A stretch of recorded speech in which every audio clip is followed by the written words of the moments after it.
Hey, welcome. My name is Rachel Smith, and this is the Natural Health Rising podcast. I am a certified functional diagnostic nutrition practitioner and the owner of Natural Health Rising, which is my online holistic functional medicine company where I help people who have autoimmune diseases, chronic illnesses, mystery symptoms, and a whole host of other imbalances restore their health by natural means. On this podcast, you're going to hear conversations between myself and other health experts on functional medicine and general holistic health. My goal is to provide you with the tools you need in order to help you rise to your healthiest and happiest self.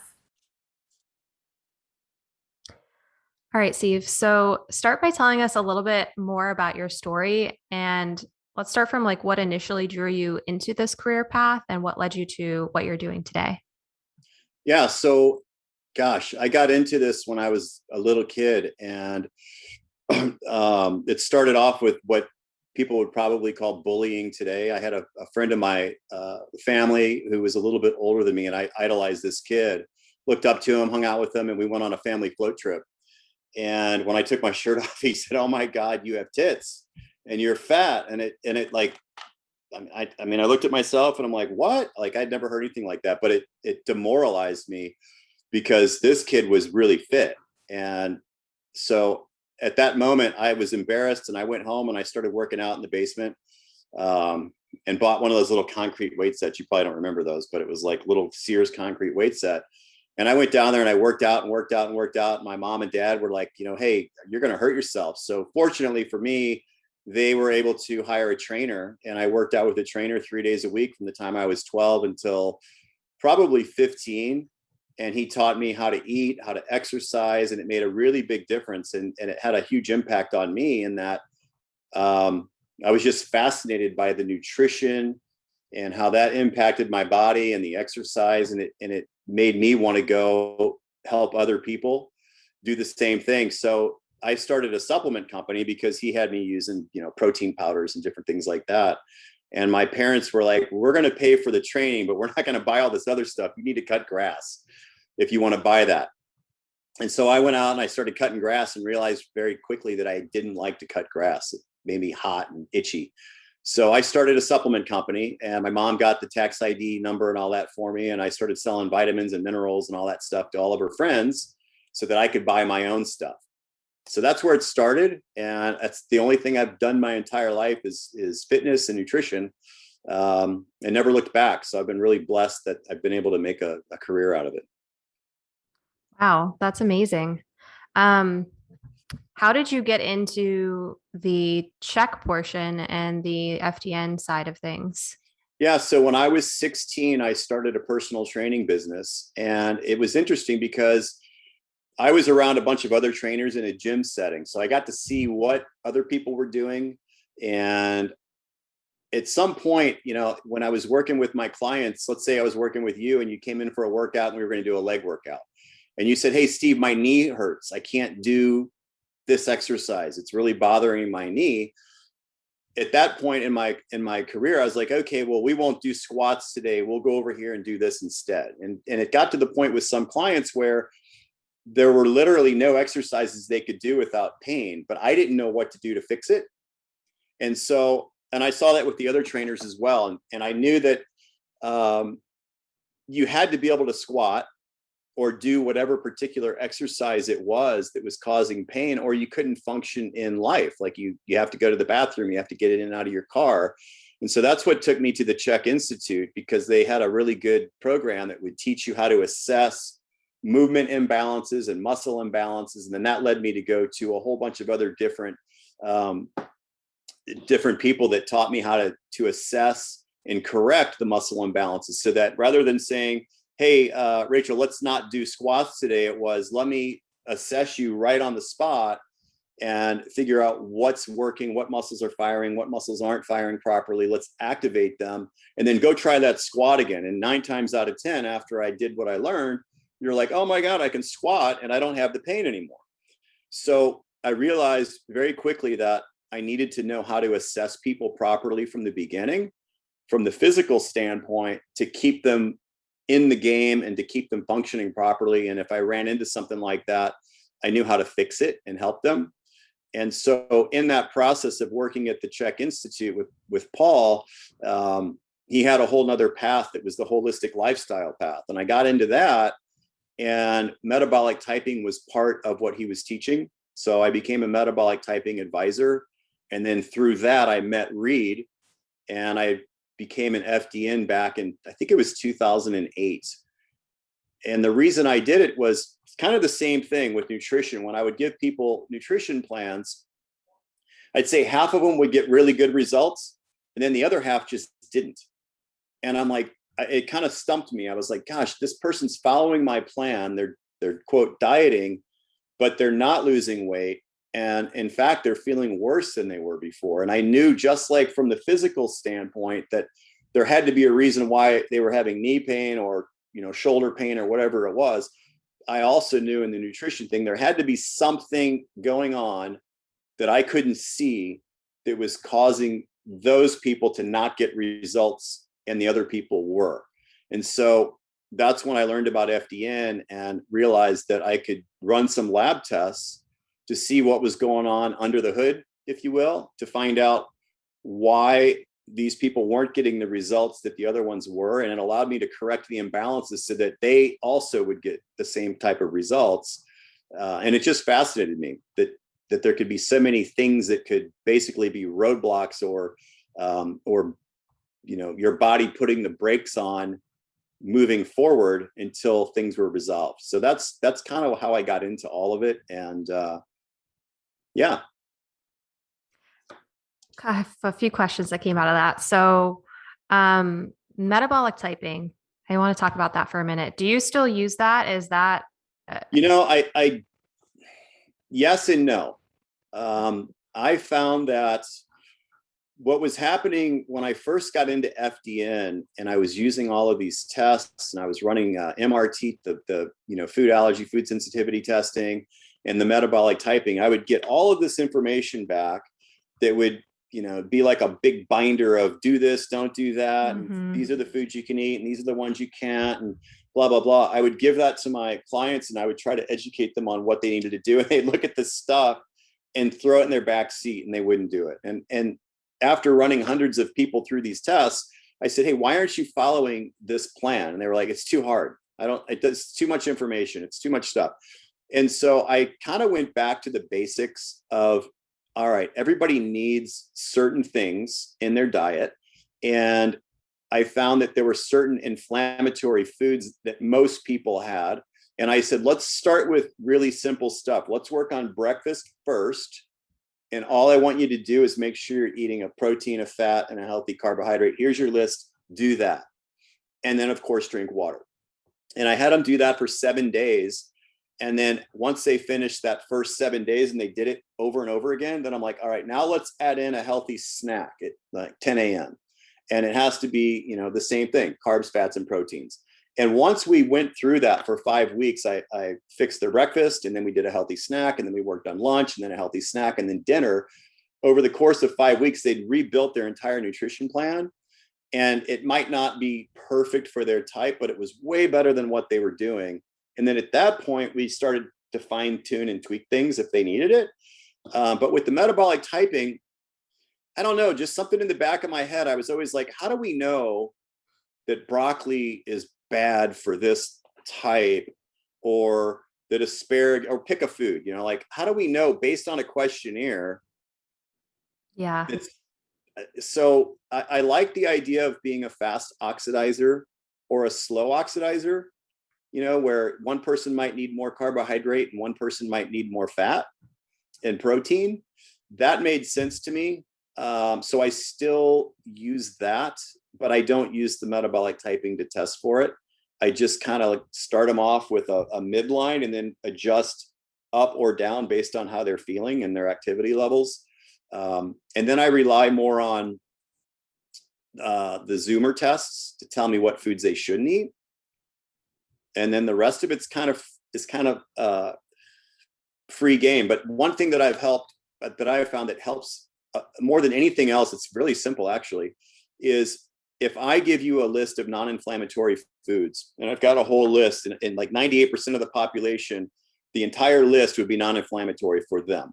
Like it's not foolproof, but for most people it works.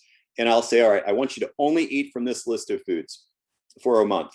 And then you're going to weigh yourself every single day on the scale, not to see if you're losing weight or gaining weight, but I want to see what happens if you eat off the list. Let's say you go, oh, I've only eaten these non-inflammatory foods for the last month.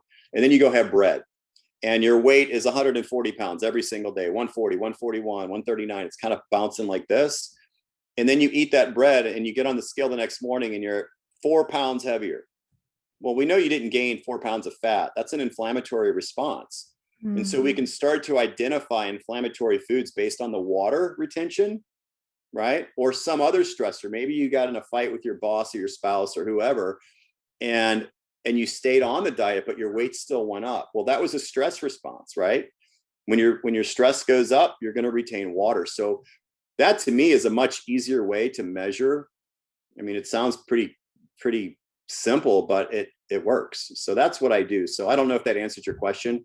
I know that a lot of FDNs use the metabolic typing, and I like Walcott and I like his stuff, but no. That was perfect answer. For people who are listening who don't know what metabolic typing is, it's basically a way they categorize your body and kind of like how how quickly, in a sense, you're breaking down carbs, proteins, and fats.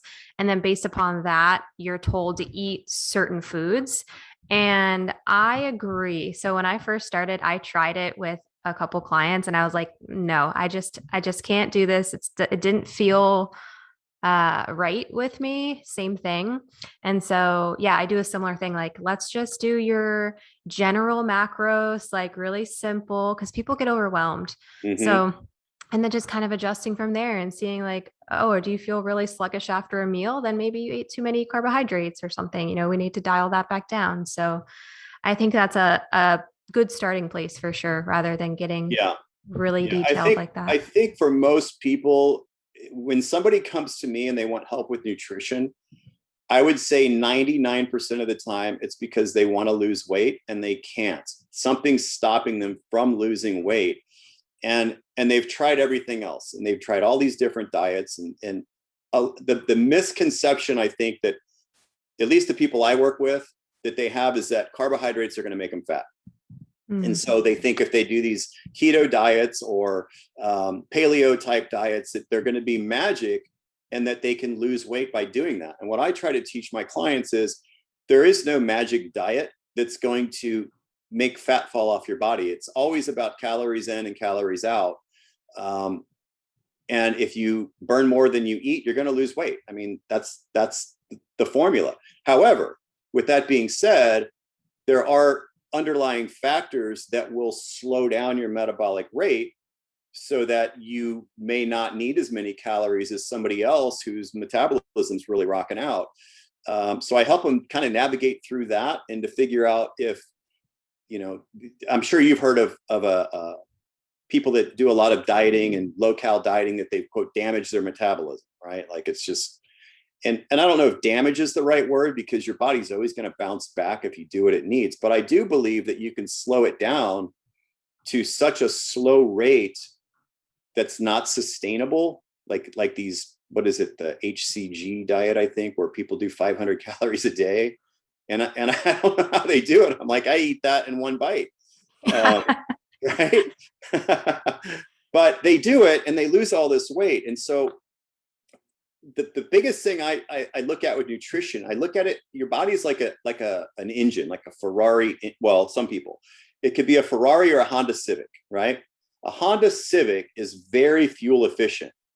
You can give it a little bit of gas, a little bit of food, and it'll go a really long way, right? So if you're a Honda Civic and you eat 2,000 calories, that energy is going to take you a lot farther than somebody who is a Ferrari that you put a little gas in, and what happens? You make it about 10 feet and you got to fill up again. So I always ask people, I'm like, would you rather be a Honda Civic or a Ferrari? And most people say, oh, I want to be a Honda Civic. And that's not the right answer. You want to be a Ferrari. You want to have a gigantic engine that's burning so much fuel that you have to keep refueling. And so my goal is, let's build your engine as big as we can. And now you can get away with eating more food and still stay lean, which I like to eat. So for me, right? I mean, I'm sure you like to eat too. So to have a big engine is a good thing. And the only way to get a big engine is to build more muscle and to remove all those underlying factors on sluggish thyroid or whatever may be slowing things down. Right. I want to be a Ferrari. Absolutely. What are the things you're finding that are holding people back from losing weight, getting more energy, all the things that they've been trying to do for so long by themselves? I would say there's two things. One, well, overall stress. I mean, everybody hears that word stress. You're like, yeah, they think of stress as being emotional stress, like, oh my God, I can't handle life or whatever. And that is stress, but there's so many other buckets that stress could be in. So it could be, chemical stress from the environment around you. Maybe you're living under power lines and that kind of stress messes you up. Or it could be air pollution or water pollution, or it could be that maybe you're on medications and those meds have a lot of different things in them that are causing stress to the system. But most of the time it's the wrong kind of workout for that particular person, or it's they're under eating. And I know that sounds crazy because people say, well, if I'm under eating, how could I gain weight? And what happens is, and this is true for a lot of women, I don't know why, not enough protein. Like it tends to be a lot of carbohydrates, plant-based stuff I hear a lot of now. And most of the plant-based eaters that I work with are overweight, they're obese because they're eating all of this crap that is supposed to mimic like the real thing, like fake hamburgers and stuff like that. And I'm like, and so they're overeating the wrong things and their body's malnourished. And so then they tend to eat too much. But for the ones that are under eating, they've slowed their metabolism down so much that they'll undereat for 3 or 4 days and then they binge. And then they undereat and then they binge. And so when they binge, their metabolism's so slow that it can't process all that food quickly enough. And it just takes what it can and stores the rest. And then as far as exercise goes, the wrong exercise, what I mean by that is, I can't tell you how many people that have come to me that are really heavy and they say, well, I want to do cardio for a few months first to drop some weight, and then I'm going to start strength training. And you can't out cardio your diet, and cardio is not going to make you lean. It doesn't build a bigger engine. It makes your engine smaller. It makes you very efficient at burning fuel. And so I'll ask you, have you ever seen let's put it this way. If you look at all the athletes in the world, any sport, any athlete, who are the most shredded, muscular, ripped athletes on the planet? I mean, are we talking about like weightlifters, Olympic any sport? Think Olympics. Tennis. I mean, there's some ripped tennis ladies out there. Let's see. Wrong answer. Olympic lifting. The most shredded. The most shredded, most muscular, men and women. You look at them and go, oh my God, look at them. Football players? Nope. Sprinters. Oh, okay. Well, yeah, they're for right? Sure. Yeah. They never do quote cardio. They're fast. Boom, 10 seconds, done. Yeah. And so they're the Ferraris. Now, if you look at the cardio people, the best cardio athletes in the world, who are they? Like, think long distance runners, right? Mm-hmm. What do they look like? Super skinny. Super skinny and no muscle. Yeah. And like the long distance bikers too. Yeah. They're just sticks and they have no muscle on them. And so I'll ask the clients, I'm like, okay, if you're going to go do all that cardio, which person do you want to look like? And they want to look like the sprinter, but they want to do the skinny guy's exercise program. And it doesn't work. And if it did, you're looking at world-class athletes. These are the best in the world. That's all they do is train for that sport. They've got their nutrition dialed in. They've got their recovery dialed in, and they're toothpicks.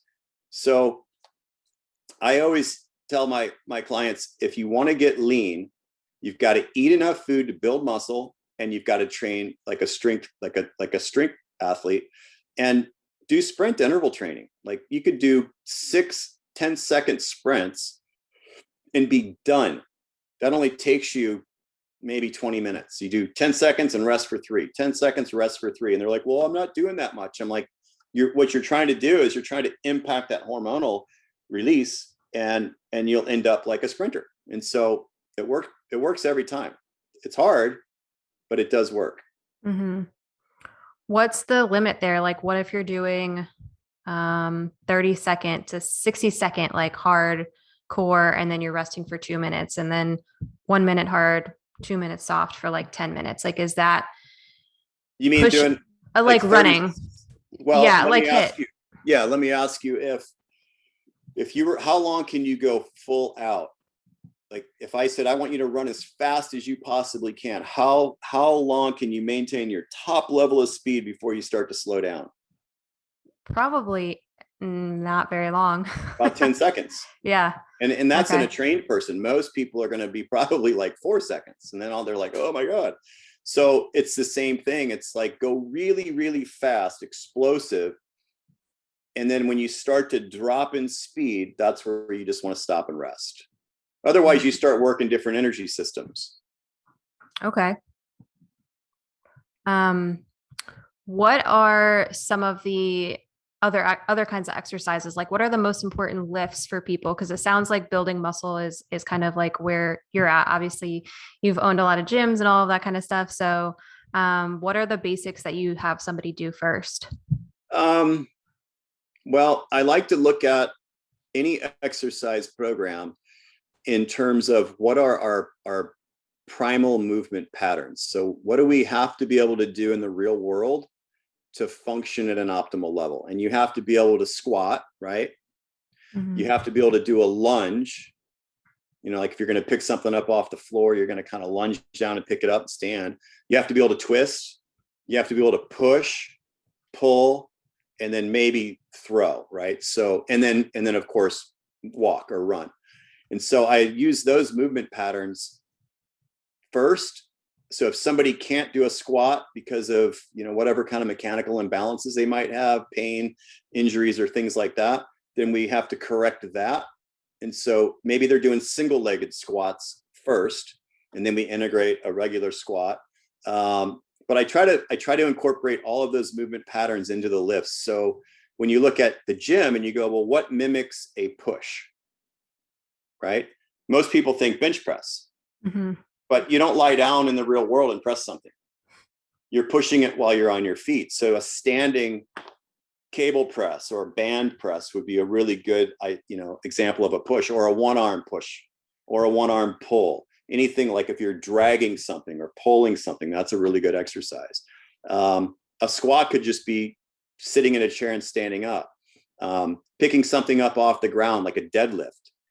If I called a deadlift, for a lot of women, they get scared and they go, I don't want to do deadlifts. I'm like, okay, set your bag down on the floor and pick it up. And that's a deadlift, right? So now instead of their bag, we use a sandbag. And now they're lifting weights and they're like, oh, this is cool. Throwing stuff, I don't know why, but women love to throw medicine balls against the wall and slam them and just throw them into the ground. So things like that I like. And then all you do is you go, well, all right, now you're squatting, now you're bending, now you're pushing and pulling and twisting and doing those things. Now let's just start to add an external load to it. And the load doesn't have to be a barbell on your back, right? Like that can be intimidating for people. They're like, I don't want to do that big, heavy stuff. And so instead of a barbell on your back, maybe we load up a sandbag and I tell you to pick it up off the ground and put it on your shoulder, like you're going to carry your kid around or something, right? Or maybe it's on your side like this. And, if you've got a kid that you're still carrying around, they probably weigh 30 pounds, maybe 35. So if you've got a sandbag and I say, now do a squat and stand back up, that's a good strength exercise. And all of those things, the goal is to build the engine, build a bigger engine, right? So if I have you do an exercise like that with the sandbag, and then I say, all right, do 10, 12 reps with the sandbag where you're picking it up, putting it on your shoulder, setting it back down. And then when you're done with that, I want you to go sprint for 10 seconds. and then walk around, recover a little bit, or come back and do something totally different. That tends to work really well for building muscle, especially in women. Yeah, I think that's great. I agree with those kinds of movements. Like you need to be building up what you're going to actually use so that as you Yeah. age gracefully and you're not, you're still able to get Yeah. off the ground if you fall down or something like Yeah. that. Really simple stuff. Um, so now what about when it comes to the functional lab testing? What are common things that you're finding with your clients that are an issue with losing weight and all of that? Most, I'd say the number one thing that I see would be dysbiosis in their gut, like a lot of really bad bacteria. Leaky gut's a big one that almost every person has, along with gluten sensitivity. And I didn't used to be a big fan. Like everyone, for a while, everybody was like, "Don't eat gluten; it's bad for you," and everything was gluten free. And I kind of laughed because I agree that gluten's probably not great for most people. But then going out and eating all this fake bread and fake pastries and fake whatever it is, it's as long as it had the gluten-free label on it, people thought it was healthy. And then you look at the ingredients on that and you go, oh my, this is crap. This is like way worse than just eating the real thing. So I do think that most people have a gluten issue, which then leads to that leaky gut problem. And when they eliminate that, that and dairy tends to be another one that's pretty reactive. When they eliminate those foods and we can start to heal the gut, they start to absorb their nutrients and they start to balance out all of the nutrient levels that they may have been deficient in. And now once they're getting the vitamins and minerals that they need, they're not overeating anymore. And what a simple way to explain it is that if your body is an assembly line and all of these vitamins and minerals are coming down and your body's picking what it needs, and when it gets what it wants, it says, I'm full, I don't need anymore, right? But if everything going down the assembly line is missing vitamins and minerals that your body wants and needs, and you're eating them, it just keeps searching, keep eating, I know it's out there, keep going. And all you're getting now is calories without the nutrition.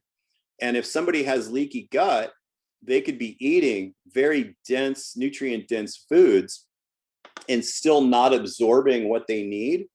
And in a situation like that, the way I explain it is, if I made I'm not a big fan of juicing and all that stuff, but it's a good example. If I took the best, most nutrient dense vegetables on the planet and I blended them up into a blender, and you knew that everything you needed for the day was in that drink, and I said, all right, I want you to drink this. You're going to pour it in your mouth. But before we do that, I'm going to put saran wrap on your mouth. So when you pour it, it just doesn't go in. That's basically what happens with the leaky gut, is that, all those little villi, they can't absorb anything because they're covered with saran wrap, let's say. Mm-hmm. And that usually makes sense to people. They're like, wow, I don't want to try to pour something in if it can't get in there. So you fix the leaky gut, now they absorb the nutrients, and that tends to get everything running smoothly again. Right. What other things do you have them do to fix leaky gut besides removing some of the foods that are more inflammatory? Normally, you have to remove the offending foods and all of that, but then I like to use a protocol to heal the lining of the gut. So just some different supplements you can put in there that will help heal that membrane and restore function. A lot of times people need help with digestion. They might need digestive enzymes. And then other times I've seen some like H. pylori and things like that tend to blow holes in the lining, and that has to be eradicated first. So maybe they go through like an bacteria bug killing protocol, if you will. Kill it off, remove the offenders, and then start to put the nutrients in that are going to heal the gut, and then give them the nutrients they need. It takes a while. It's not like, we're going to do this and 3 days later you're back to normal. Sometimes it can take up to a year, depending on how bad somebody is. Mm. Yeah. And what about with like the weight loss portion? How long does it normally take for your clients to see the results they want? Because I think everybody's always looking for this quick thing and they want to lose Yeah, weight so fast. And I don't think that that's sustainable for some people, it, but it's not. No, I can tell you this, that back, let's see, in 2018, at my gym, we started running. It was a great marketing ploy to get people in the gym. 6-week challenges, and the 6-week challenges were built on you come into the gym, and in 6 weeks, we're going to see how much weight you can lose.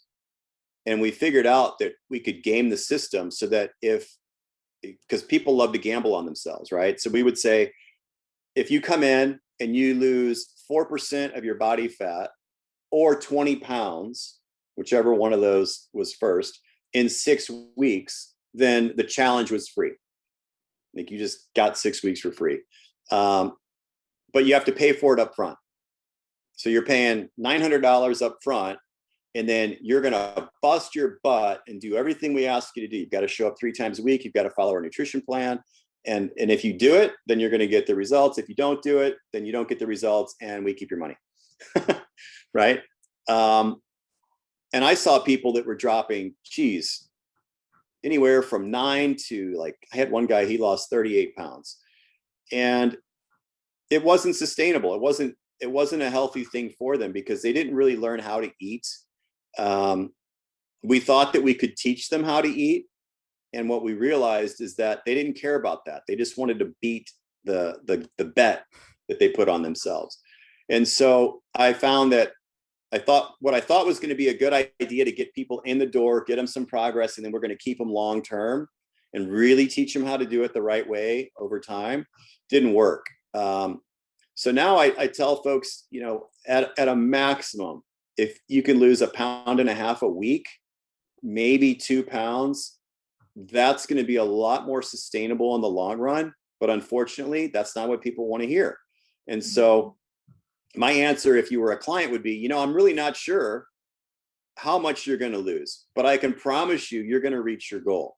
And that way I'm not putting a number in their head, because if I tell them 1.5 pounds a week and they're going to do math, they're going to go, geez, they forget the half pound. They're going to go, that's only 4 pounds a month. I want to lose 40 pounds. I'm going to go do this guy's program instead.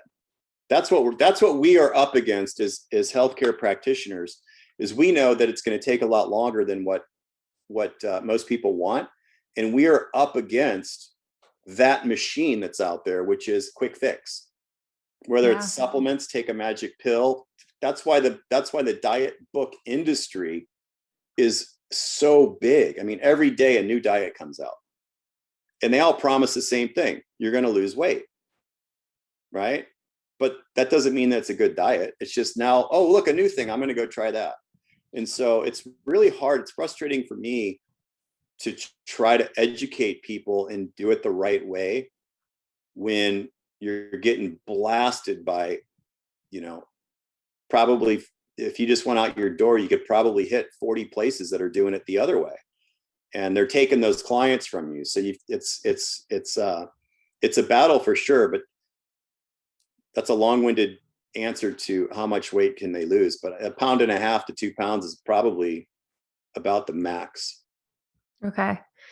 No, I understand too.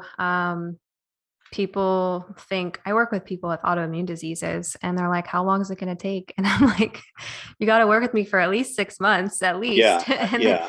and they're kind of just like, oh, wow, that's a long time. But that's, this is more so reality, right? 6 months, a year, like this stuff doesn't happen overnight. And if it is someone who's telling you that you're going to magically have all these results in a few weeks, or, drop 30 pounds in 6 weeks, that sounds so nice, but it's probably not real, or it's like gimmicky, or there's something you're not going to learn and really know how to properly treat and nourish your body, like for a sustainable way.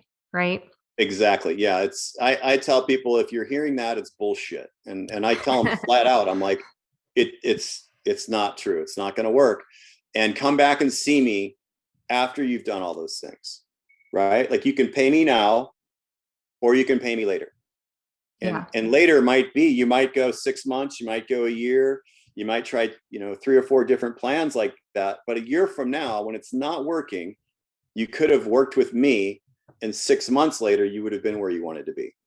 So that's why I most of the people I work with tend to be the ones that have tried everything. They've done all of that other stuff, and they have no other place to go, and they know nothing else is working. And then they'll finally go, all right, I'm ready to listen.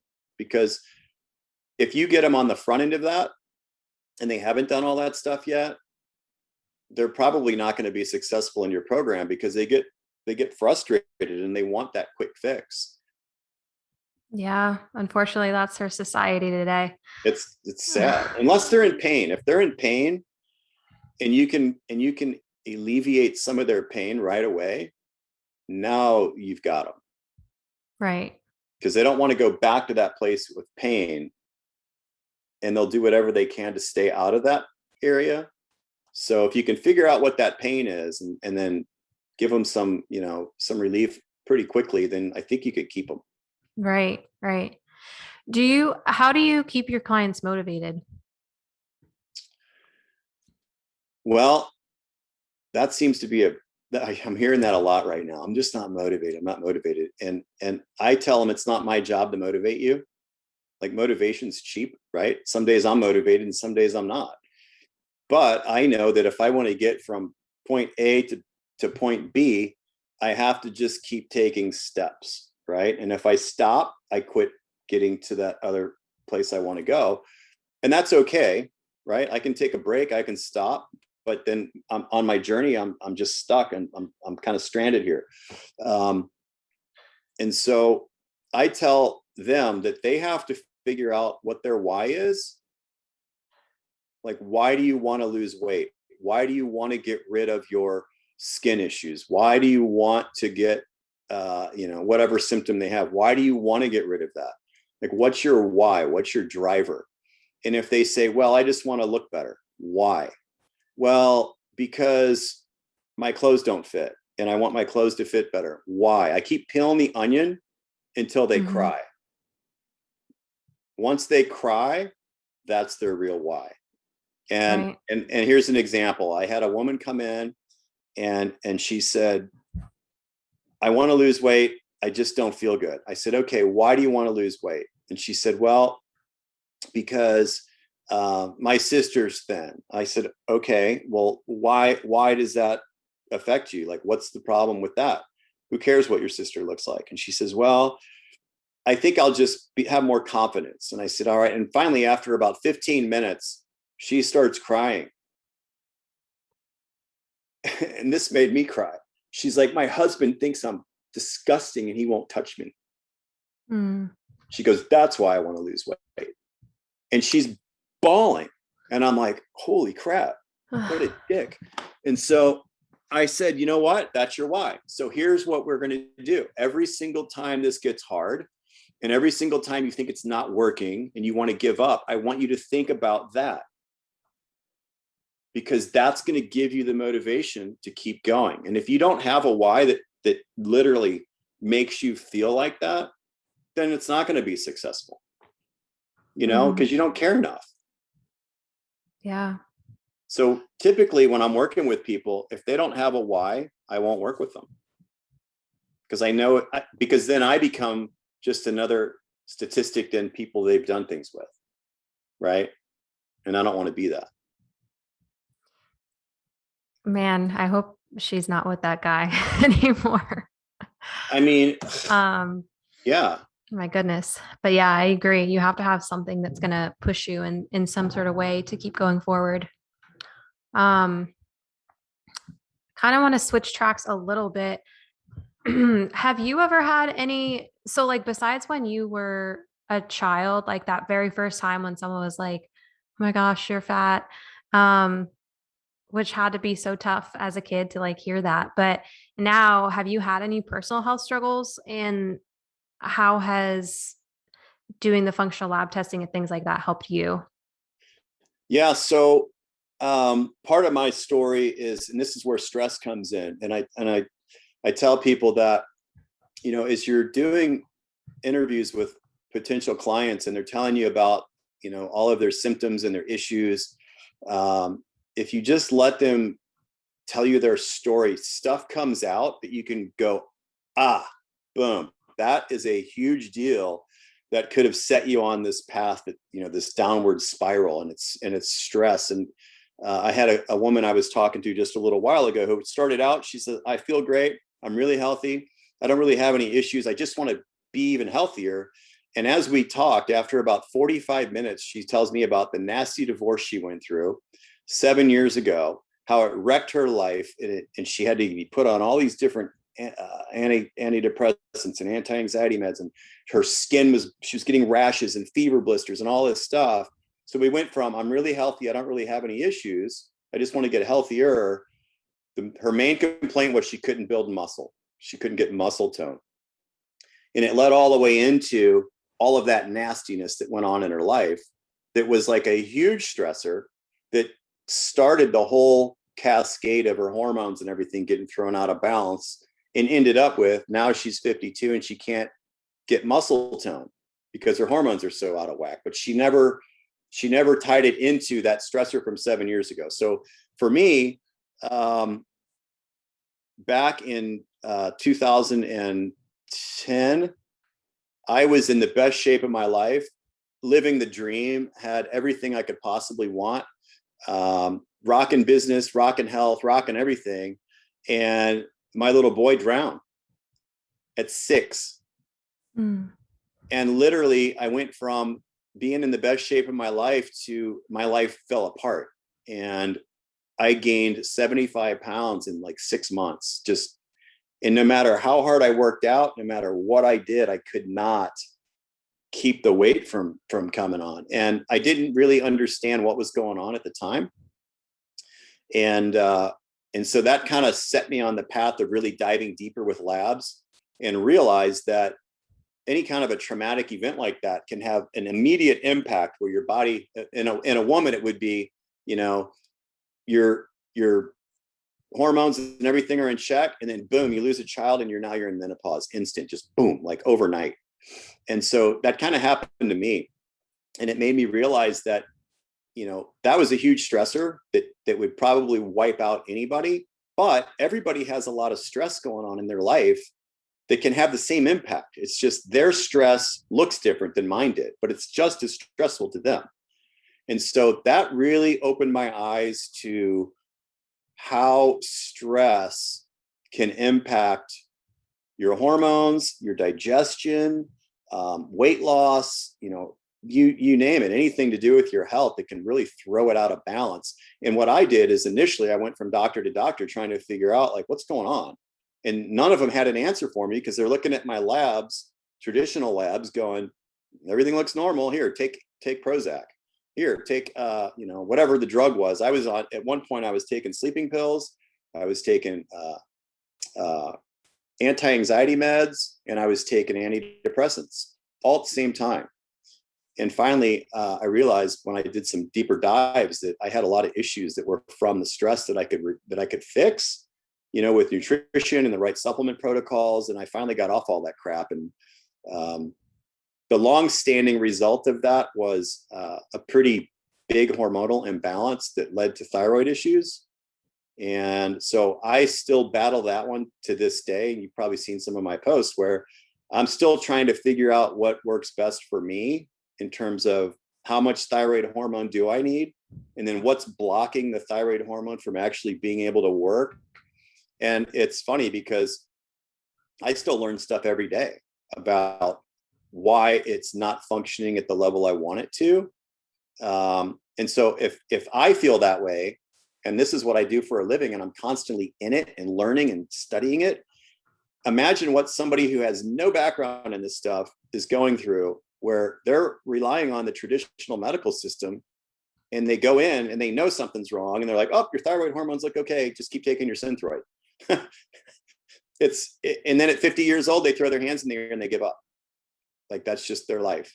And so my goal is to help them navigate through that, no matter how stressful it seems to be, and at least peel the onion back and kind of give them some hope that they can get better. And I think they can.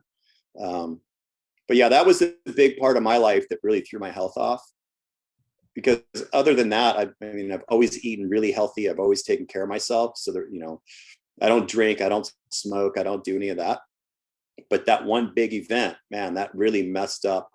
Like I could see it in my labs. Everything was a mess. Mm-hmm.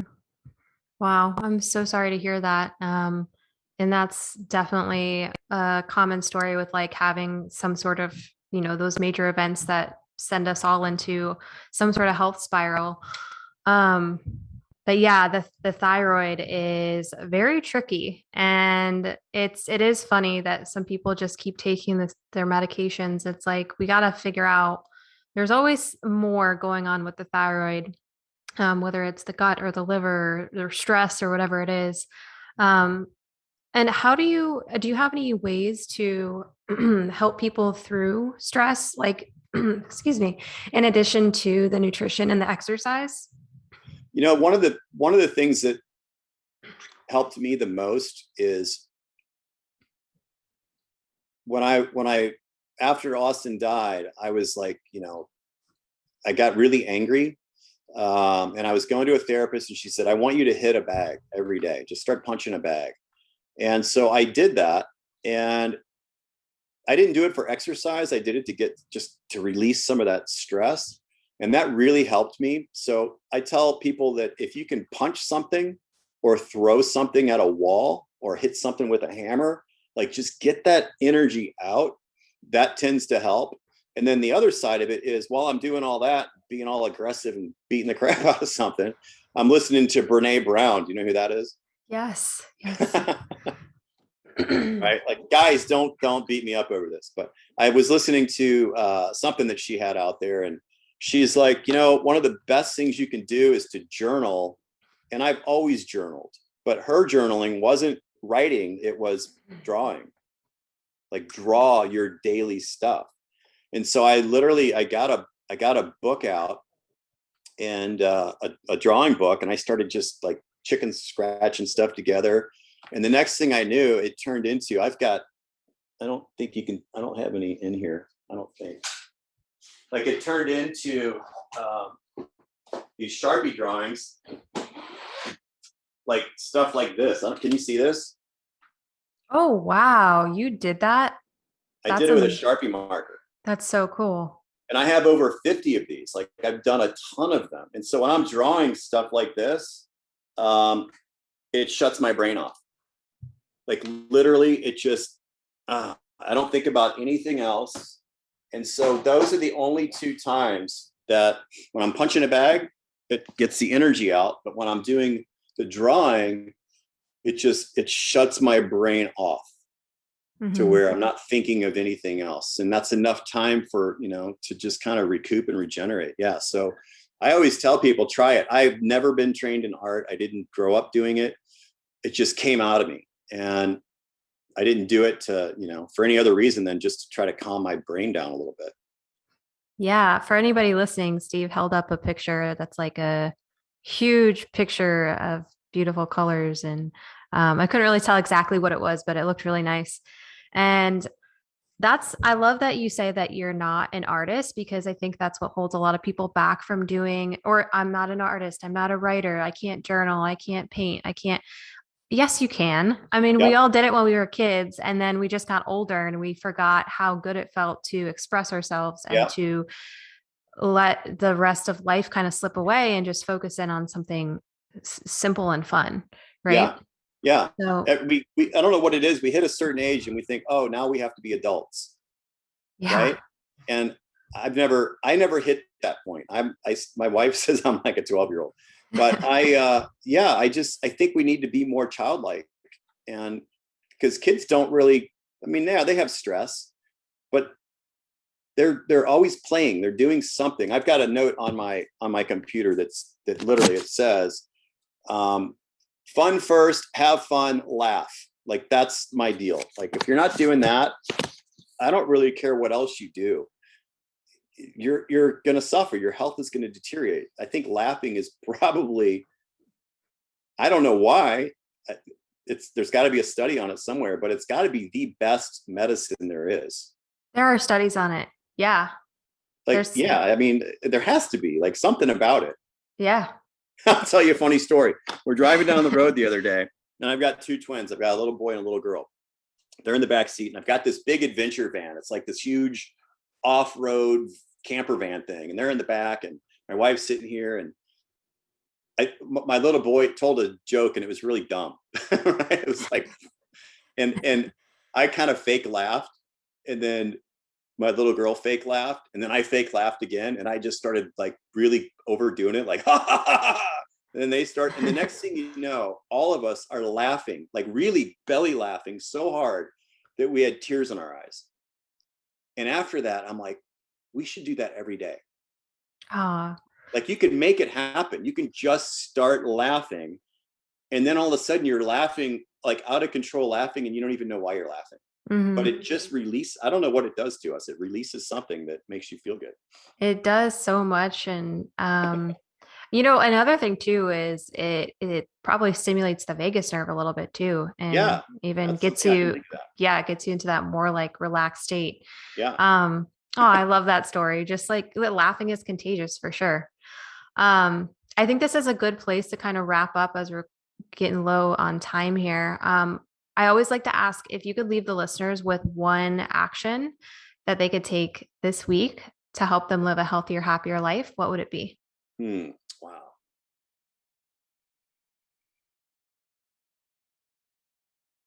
I would say, especially today with everybody being isolated and locked down in their homes and kind of not getting out anymore, get out and move. Like get outside and move your body. Just get under the sun, let the sun hit you, and just walk. Like even if you have to park away from wherever you're going, just walk and move and get more steps in.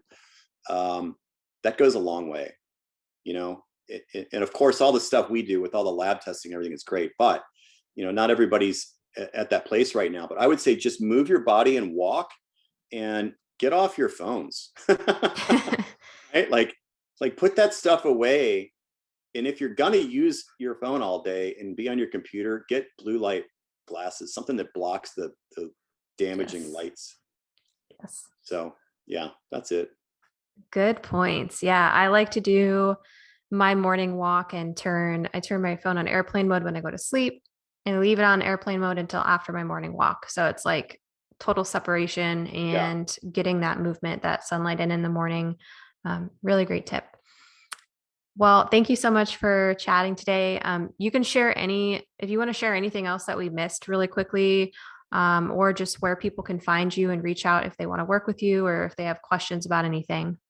Yeah, I have no problem with people reaching out to me on my cell phone. And that number is 314-265-3503. And I tell folks, if you're interested in working with me or you have questions or whatever it might be, maybe you just need help being pointed in the right direction, shoot me a text. I answer all my own messages. You can also find me online, and I'm sure you'll put that in the notes somewhere. Yes, everything will be in the show notes. Cool. Okay. Yeah, it's been fun. This was good. Yes, it was such a good talk. Thank you, Steve. All right. Hey, thanks for watching the episode. I really hope you enjoyed it. And if you did, make sure that you like the video and leave a comment and share it with a friend who really needs to hear it. Because when you share this information, you're also going to help other people level up their health. And if you or somebody else you know wants to work on their health and they're looking for a functional medicine practitioner, feel free to reach out to me to apply to work together. Thanks for watching, and keep striving to become your healthiest, happiest self.